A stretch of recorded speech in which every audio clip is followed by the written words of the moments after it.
ചിലവ് കൂടുതലാണെന്ന് വിചാരിച്ചിട്ട് ഇൻ്റർനാഷണൽ ട്രിപ്പ് പോവാതിരിക്കുന്നവരാണ് നമ്മളിൽ പല ആൾക്കാരും അല്ലേ. പക്ഷെ എന്നാൽ നമുക്ക് ഒരു ഡൽഹിയിൽ അല്ലെങ്കിൽ കാശ്മീരിൽ പോയി വരുന്നതിനേക്കാളും എത്രയോ കുറഞ്ഞ ചിലവിൽ ഇൻ്റർനാഷണൽ ട്രിപ്പ് പോയിട്ട് വരാൻ പറ്റുന്ന എത്ര പേർക്കറിയാം. ഞാൻ എൻ്റെ സ്വന്തം എക്സ്പീരിയൻസ് ഒന്ന് പറയുകയാണ്. ഈ കഴിഞ്ഞ ട്രിപ്പ് ഞാൻ നടത്തിയത് തായ്ലൻഡിലേക്കാണ്. തായ്ലാൻഡിലേക്കുള്ള up and down flight cost എന്ന് പറയുന്നത് 15,000 രൂപ മാത്രമാണ്.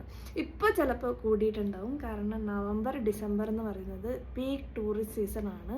അപ്പോൾ ഡിസംബറിൽ നിങ്ങൾ നോക്കുകയാണെങ്കിൽ ഭയങ്കര എക്സ്പെൻസീവ് ആയിരിക്കും.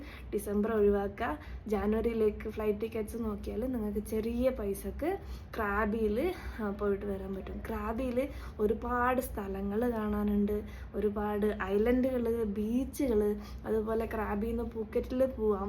പിന്നെ അവിടുത്തെ നൈറ്റ് ലൈഫ് എക്സ്പീരിയൻസ് ചെയ്യാം, അവിടുന്ന് അടിപൊളി ഫുഡൊക്കെ കഴിക്കാം. അപ്പോൾ പൈസ ഇല്ല എന്നുള്ള കാരണം കൊണ്ട് ഇൻ്റർനാഷണൽ ട്രിപ്പ് പോകാത്തവരാണ് നിങ്ങളെങ്കിൽ, അല്ലെങ്കിൽ നിങ്ങളുടെ സുഹൃത്തുക്കളെങ്കിൽ അവരായിട്ട് ഇത് ഷെയർ ചെയ്യുക. എന്നിട്ട് ഇപ്പം തന്നെ പ്ലാൻ ചെയ്യാൻ തുടങ്ങിക്കോ.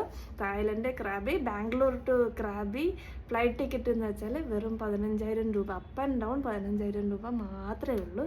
ഇതുപോലെയുള്ള കൂടുതൽ വീഡിയോസിന് നിങ്ങൾ ചാനൽ ഫോളോ ചെയ്യുക.